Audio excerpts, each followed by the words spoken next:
very much for joining. Really appreciate it. I'll hand over to my colleague Dylan for introductions, and we'll go around after that. Dylan, over to you. Perfect. Thanks, Luke. Good morning, good afternoon, good evening to all of you who are joining us today. If this is your first time, thank you for joining us. We're excited to have you. If you've been to the previous webinars, welcome back. We're happy to have you again. So I'm Dylan. I am our Global Partnerships Manager here at PDF Butler, walking you through the introduction and sort of the agenda for the webinar today. And I have Luke, Sales and Operations Director with us, as well as Michael J. Fox, our Solutions Engineer. Perfect. So just a review of our goals for this webinar series is to be able to equip you with the PDF Butler product suite. Want to make sure that you are the product experts like we are, passing on our knowledge. We also want to make sure that we are helping support your business growth. Obviously, being able to add in solutions to your portfolios allows more opportunities for you to be able to provide services for your clients. So being able to be that mutual partnership on your business growth.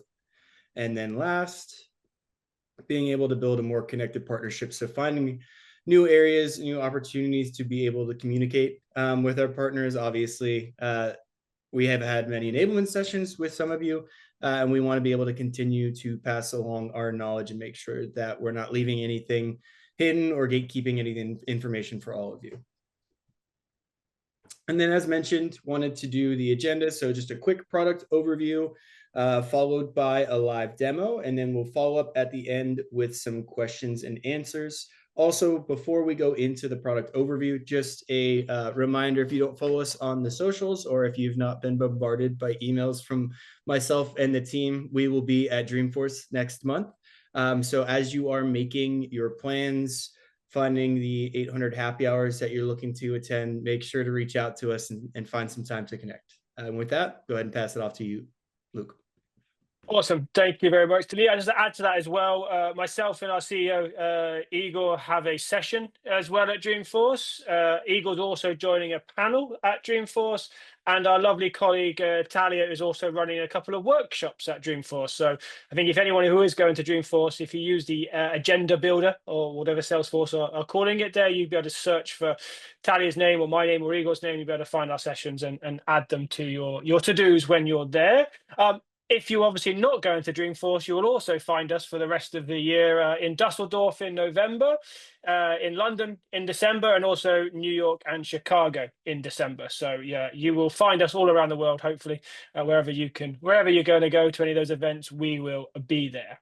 So today's session, we're going to focus on our new dynamic forms. So those of you who have been with PDF Butler for a long time may be familiar. We have some form capabilities, and in the past that was via a fillable PDF, which is still available, but now we've moved to a much more dynamic form set, like hosted in a web browser. So therefore it makes it a lot easier to use, and we'll go on to how does it actually work in the next slide. But the whole purpose, obviously, is we are now obviously that document automation platform. So it's not just DocGen, it's not just e-signature, what we are sort of famous for, but also the sort of data collection. And then, of course, we've got Collaboration Butler with storage, which we discussed in one of the previous episodes of the webinar. So again, like with our other solutions, now it's all built on Salesforce as well, which gives you that ability to have that native look and feel with all the applications that we're working with to be able to collect data, process it, and also trigger automations. So very quickly, how does it work? We are creating the forms in Salesforce, like we do with the DocGen piece, our templates, and then you can build that via the doc configuration. So nice and easy. It's also got some great drag and drop elements as well. So it's a really nice, easy to use interface to be able to build those forms. So we're all used to now that sort of like Google Forms or Word forms, etc. type forms. So it's that look and feel where we can create those elements very quickly and very easily. So you can build a quite complex form very, very quickly as well, which is great.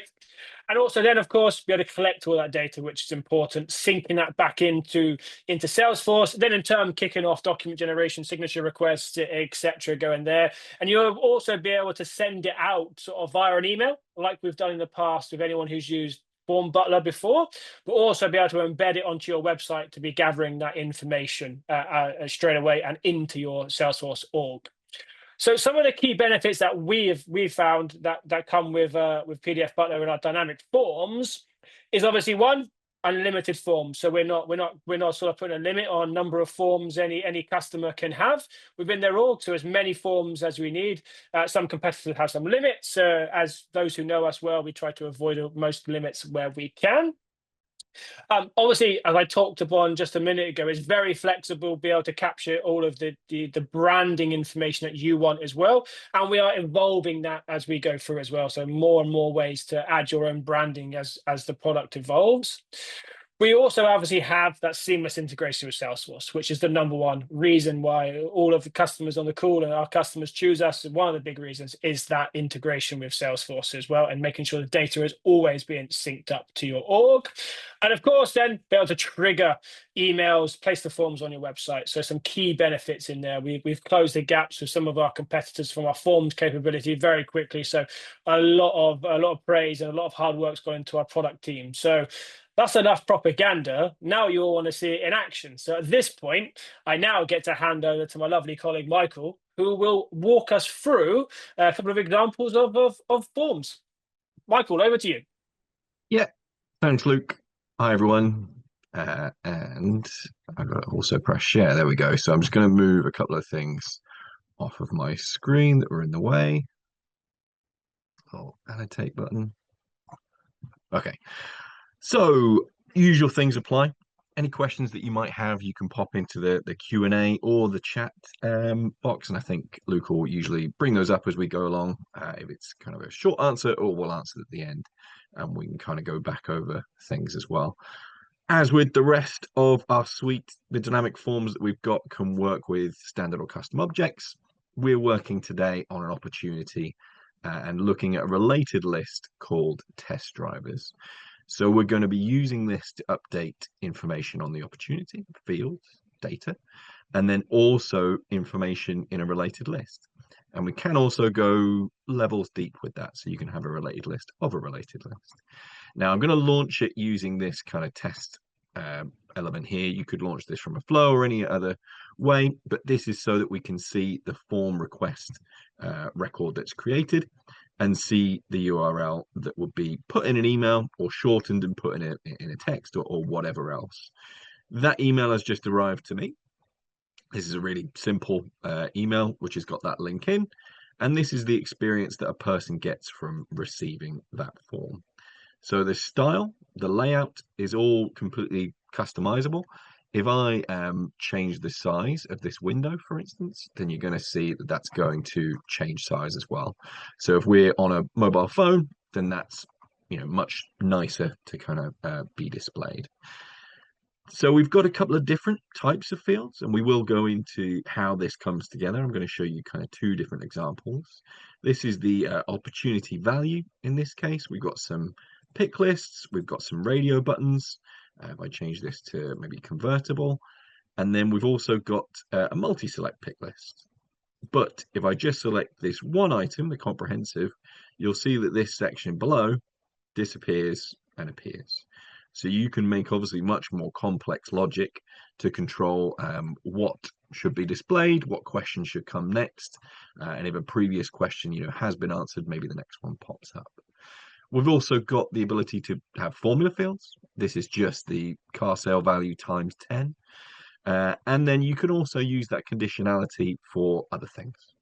So this one is just showing different map images that you might want to choose the test drive of this vehicle for. And then the same thing here is being done with a pick list. Now, one of the really powerful things about dynamic forms is that related list element. So if I go back to the record, we can see, which one was it? It was this one. The test drivers that are listed are Ruben Fox and Alex Smith. So going on to this page, I can see that that's who's pre-selected already. Date of birth is probably a little bit young to be driving a car, but you can allow people to add extra records if you want to. You can also, if you want to, allow them to delete records. Or you might just want to limit both of those things and allow them to change things. So if I change Alex's surname to Fox, and then I'll put myself as the third driver, and I'll say I was born yesterday, and I'm going to bring that and the ejector seat. Now, obviously, this can be completely different, and your process might have different elements to it. And we'll see also all the kind of full selection of things that you can put into the web form. But if I now go back to the record and I refresh this related list, then we'll see that Alex has been updated and I'm a new item as well.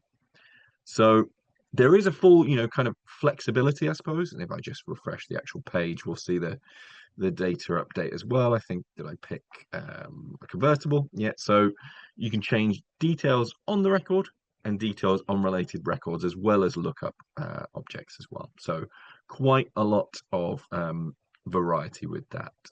Now, I wanted to show you as well a different way of thinking, because we'll take a look at how you can kind of bring all of that together at the back end.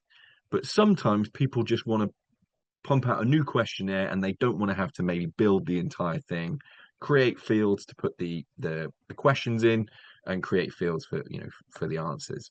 So because we can do related lists, you can quite easily create a custom object called questionnaire, create some question answers or questions and answers, and then give people the ability to really quickly create new questions without them having to learn PDF Butler, without them having to learn about SOQL queries. So if I was to do that, I would say new question, and I can choose the display order. Now, I don't want to have to change all of the others, so I'll say this is going to be 2.1. And then maybe I'll create one without a display order. And that's not going to have a display order. So now when I create the questionnaire web form, what we'll get is, again, this record's going to pop up. And I will get an email about it, but I'll just click this link this time. And now I'm going to get the questions in the order that I asked for. So this is 1, 2, 2.1, 3, and then I said to put the nulls last. So any question that someone's added that hasn't given an order will go in there. And quite quickly, anyone, complete novice can create a questionnaire, get it sent out, and get the answers back into Salesforce without having to learn anything really about the dynamic forms product.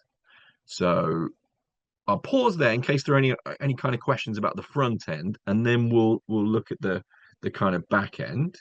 There's no questions. Oh, just one popping in there.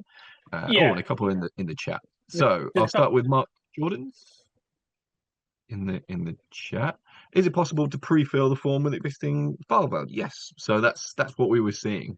In this case, these you wouldn't allow people to adjust the questions, but yes, you can see existing values on this one here. For instance, these were the existing values coming through from Salesforce. So yes. What of the PDF Butler branding can be removed? Yeah, so this image, for instance, is just an image that I dropped in, so you wouldn't have that. And I think we're looking at a way to remove these or replace these logos with yours, and the bottom bar and the top bar can be changed color. I've got an example on a website of that, a bit garish there. I'll apologize. So yeah, you can adjust those as well. If they're Another one from Mark. If there are multiple records, children related to a record, can the existing values be pre-filled? Yes. And shown in a table, can the user create a new related record? So yes, you can. This one won't let us, but that's what I did. Maybe these questions are slightly preceding the demo, but yes, you can create new related records by clicking here. Are there limitations to the domain the form is hosted on? Can it be on a different domain? I think someone's asked that before. Yes, I think this can be iframed. I suppose, but this is on our website at the moment, but this could be iframed on any website. So yes, that's possible. Is it possible to display the questions in disabled fields? Yeah, good point, Farron. You definitely wouldn't let people change the questions, and we'll see how you do that at the back end. The progress bar and the powered by be removed. This very, bottom section, I'll ask that question. Progress bar, I'll ask that as well. Yeah, pre-fill the values in a drop down from records in a related list. So I think that question is, if we had a pick list in here, could that be pre-filled from Salesforce? Yes, yes, you could. I just don't have a pick list on these, but you could, if you're meaning when you create a new record, can some things be pre-selected for them? Yes, again, you can. So I'll show you that. Oh, and another couple of questions. Can files be uploaded through the form? Yes. And how do you handle multi-pick list fields? This is a multi-pick list field here. We handle them as any other form. But questions are, I suppose, moving into the back end. So let's take a look, first of all, at the questionnaire back end. So this one's a little bit simpler. It's just the description field. So you drag and drop a text field onto the canvas. You give it a name. You can give it a subtitle in here, and that will show up just below the box. And then using the SOQL queries that, if you've used PDF Butler before, it's the same SOQL queries there. You choose the data sources and you choose the API name of the field that you want to match into there. And then with a related list, very similar. And then you can see this is how you control, can people add or delete items? You wouldn't want that on a questionnaire unless maybe you wanted to invite extra questions. This is how you would control the visibility if things are going to hide, and the appearance in terms of how it looks. You can change the background color. You can have a logo kind of repeating in the background. The bottom bar and text on bottom bar can be controlled, and these are only going to increase. So you can see there's lots of things that weren't in that original car form there, for instance, that are going to be shown or going to be created. So just to go back to a couple of those questions, pre-fill. Yeah, so if you wanted, if I go now to the car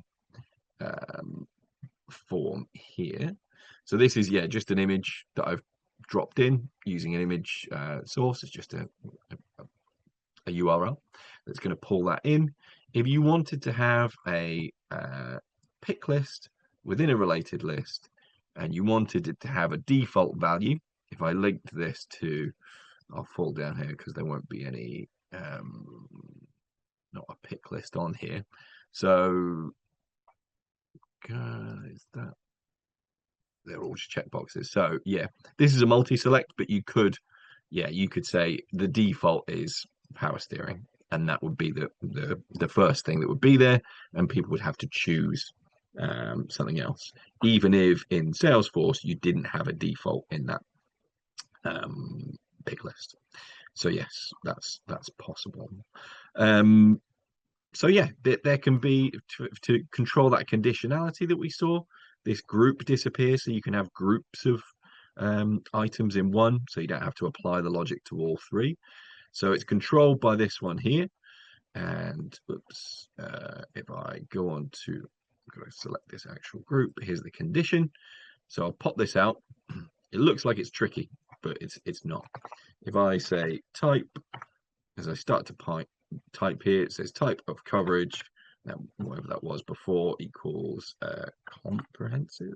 I'll just see whatever it was. Yeah, you got to put it in double quotes, but there's a full kind of guiding on this.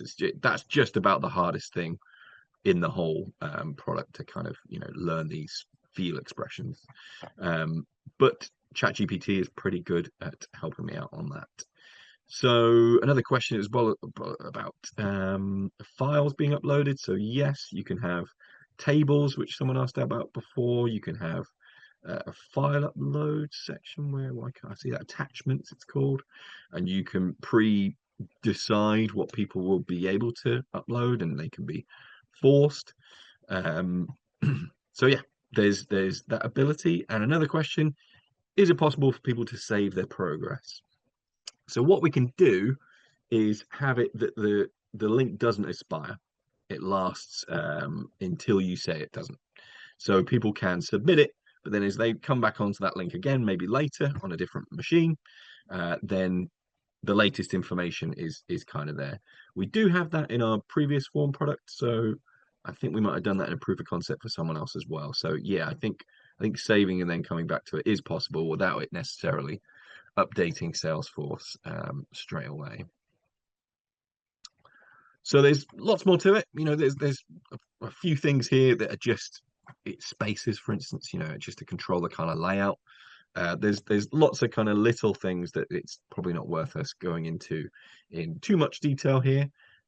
But yeah, that's just about everything I was going to show in terms of the demo. And there's a couple more questions in here. Can forms lead to one-shot surveys only be filled in once by whoever has received the link? So yes, Francesco, the link can expire. So this one that we've already filled in, if I try and refill it in, it's going to say no, I can't. So yeah, that was a one-time link. And what are the characters after the field name? SF objects. Was that when we were looking at? You might be talking about characters after the field name. I think maybe you're talking about these. So these are these underscore ski are just it's just the API name of the custom field, fields. showing it's a custom field. These are custom fields, and these are standard ones. What about multi-language support? So yeah, in terms of multi-language support, you do have to create a different form per language, and those can be dynamically selected. Yeah, we don't have masses of abilities, I suppose, at the moment to translate things, unlike the rest I think of it's also something that we don't want to be responsible necessarily for translating it, because it's whatever engine we use to translate it's never going to be perfect. Obviously, we know that from when we translate stuff and then send it to our German colleagues to quickly proofread, etc. It can be a little bit hit and miss regardless of what you're using to translate it. So we want to give that power to the customer to make sure that the translations are perfect. Not just an AI guess of what's happening from there. Quite a few more Michael, questions. I can read out the questions if you want. Sure. Then you can do that one. Can we open the form from a Salesforce button? Yep. Yeah, it can be done. Haven't got that as an example, but yeah, you don't have to use this little component. You can just have a button that is just going to launch and do the same thing and send an email or whatever it is you want it to do. Yeah. Cool. Good. Can a list of record names being displayed as if they were a pick list values in a drop down? I don't know. It's quite a good question. So I'm guessing you're thinking you want to use. I'm not sure. I'll have to find out. Yeah, because I'm guessing you want to have a related list. You choose one of the records, and then that affects something else. So I'll have to find out for you there, Farah.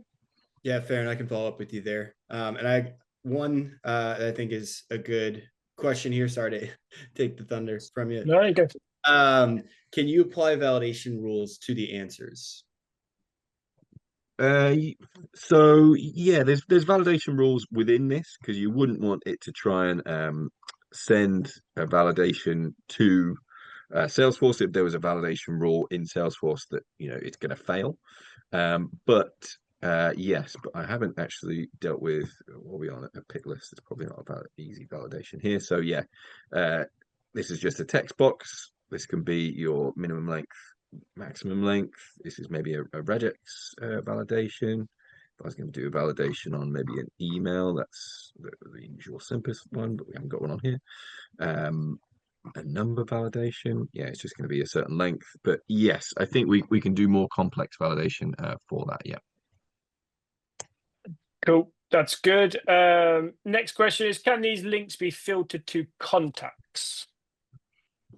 I'm not sure I fully understand that question, but if you mean yeah, so I guess maybe it's a question of the link is unique. So if we send it to a contact, then it can be unique at that point. So I think that's the question. Yeah, Robert, if it's not, please jump back in and educate us with what you actually mean, and we're misunderstanding you there. Craig's asked about costs associated with this, so I can quickly answer this. Costing will be based obviously in your region and territory, but there were two ways to look at this fundamentally. If you are sending this out if a Salesforce user is sending a link or a link out to be completed, i.e. they're clicking on to send an email out one by one, then it's part of the traditional form butler price. So it's £8, 10 bucks, whatever it is, the form butler price is. So we haven't changed it for that.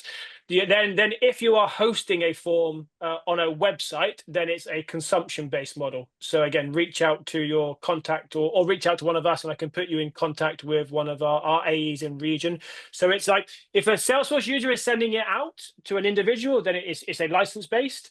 And if it's being hosted on an external website, then it's consumption-based. So that's where we draw the line. Similar to those who are familiar with us with our PDF Butler DocGen feature versus our bulk automation feature, which is consumption. So hopefully, Craig, that helps. I'm happy to put you in contact with your AE, and they can look at your use case and help you with that.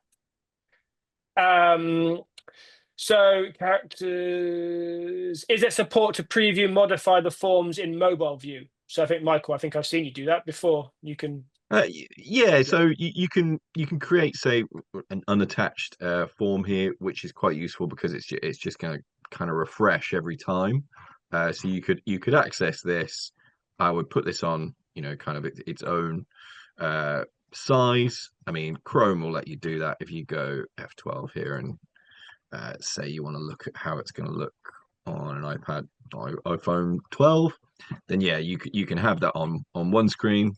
And then kind of refresh it every change that you make, and it'll just update that one there. So yeah, that's the best way to do it, I suppose, but not a kind of built-in preview, yes, and I saw there was a sort of kind of follow-up to that question. It was about these variables. So if you've got in this here type of coverage, maybe you've got type of coverage as a name of a field twice. This is just a unique identifier.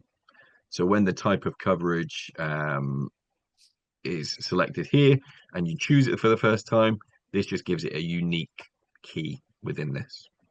In case you use the amount field twice, in the document, you might only want it to be affected by one selection somewhere, not another. Perfect. A question here in the Q&A about what would be the best practice to generate a batch of dynamic forms, say a few hundred open opportunities with each one related to its related record?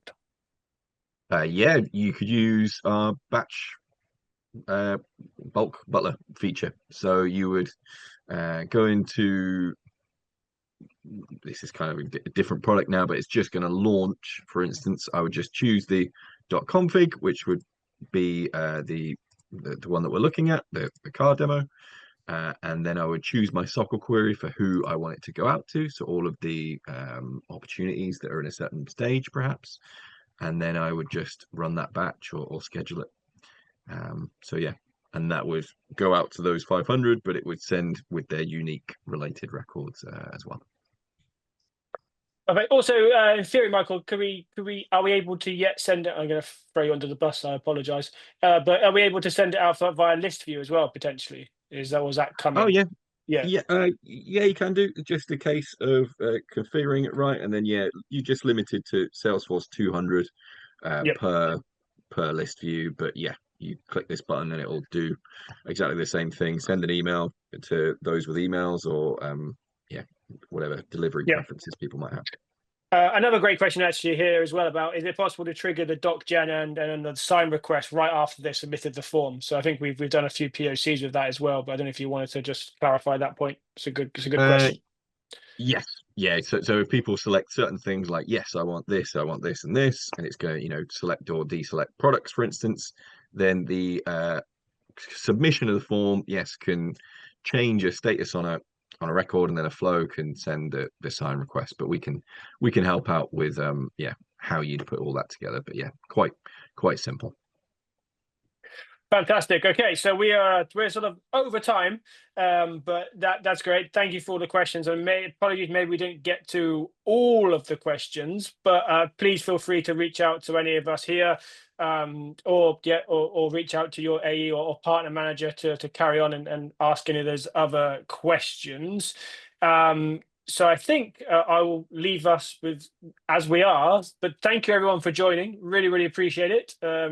Great to have all the interest. I hope, yeah, we've shown you something cool that we've been working on for a long time, and it will definitely help, hopefully, with our platform and what we're building towards. And yeah, hope to see you at the next webinar, or actually live in real color at one of the future events we've got coming up. Please come by and please say hello, we've joined your webinar. That'd be great as well to meet you guys and to see everyone there in person as well. So thank you very much, everyone, and stay tuned.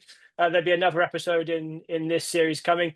Probably after Dreamforce now. We're going to get snowed by Dreamforce, Dreamforce prep, etc., as everybody else who's going will be. But yeah, there'll be another one coming shortly. But yeah, thank you very much. And please, yeah, remember to reach out to either of us on this call or your partner manager or whatever contact you've got at Salesforce, and we'll be happy to answer all of your questions you've got. Thank you, everyone. Really appreciate it. Bye, everyone.